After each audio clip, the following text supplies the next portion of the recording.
अस्सलाम वालेकुम। I hope कि आप सब ठीक होंगे। Today we are going to cover the third constitutional amendment जो कि 1973 कॉन्स्टिट्यूशन में हुई थी।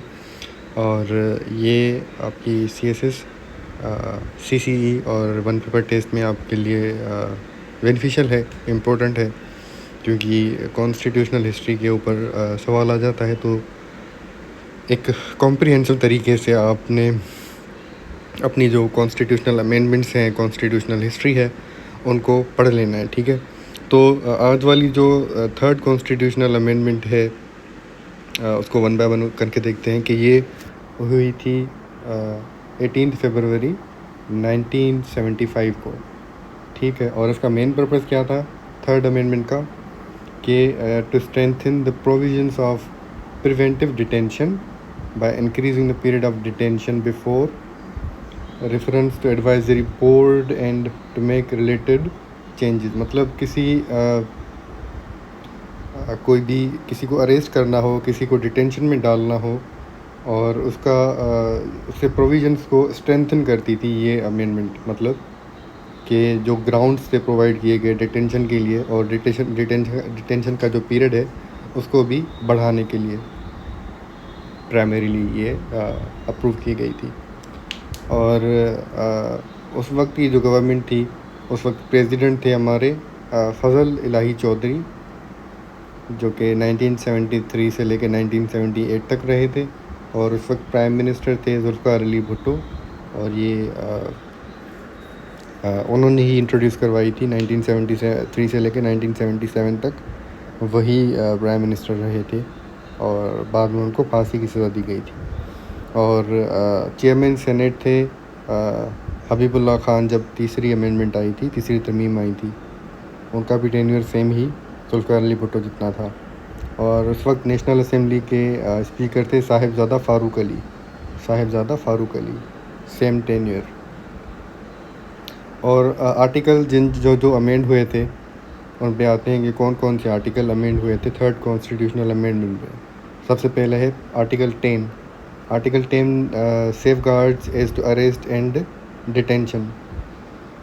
जब अरेस्ट और डिटेंशन में डालते थे किसी को भी, सेफ गार्ड्स कौन कौन से थे। ठीक है, the period of preventive detention before reference to an advisory board was increased from 1 month to 3 month. मतलब प्रिवेंटिव डिटेंशन जो होती है, अगर फॉर एग्ज़ाम्पल हमें पता चले कि ये बंदा कोई क्राइम करने वाला है या किसी को नुकसान देने वाला है, तो उस क्राइम को, उस नुकसान को प्रिवेंट करने के लिए, रोकने के लिए हम उसे प्रिवेंटिव डिटेंशन करेंगे। उसकी प्रिवेंटिव डिटेंशन होगी, उसे हम अरेस्ट करेंगे।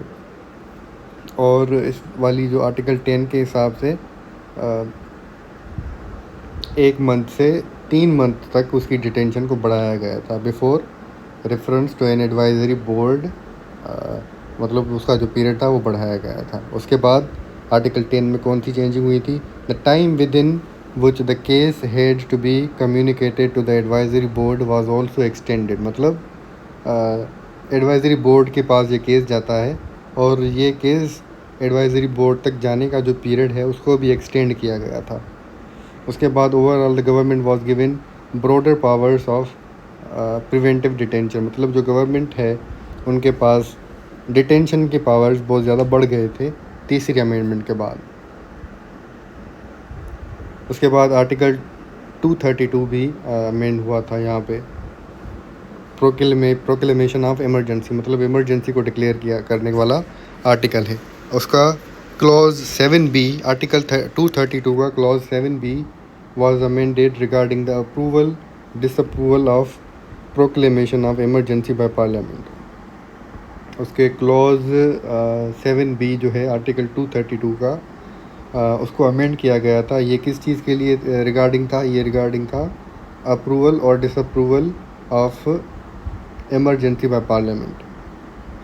The procedure and time limits for parliamentary approval were revised. मतलब उसके लिए जो पार्लियामेंट एक अप्रूवल देती है अपना कि इमरजेंसी नाफिज हो सकती है या नहीं हो सकती, तो उसका प्रोसीजर और उसका टाइम लिमिट दोनों को रिवाइज़ कर दिया गया था। आर्टिकल 232 में, मतलब गवर्नमेंट के पास और ज़्यादा पावर्स आ गई। अब आते हैं समरी के ऊपर कि अमेंडमेंट नंबर थी ये थर्ड अमेंडमेंट ये आई थी 18 फरवरी 1975 को, और इसमें 2 आर्टिकल्स को चेंज किया गया था, आर्टिकल 10 एंड आर्टिकल 232, और नया कोई भी आर्टिकल इसमें नहीं ऐड किया गया था। और इसका जो मेन फोकस था ये था ऑन प्रिवेंटिव डिटेंशन। ठीक है, और ये उसके कुछ MCQs हैं।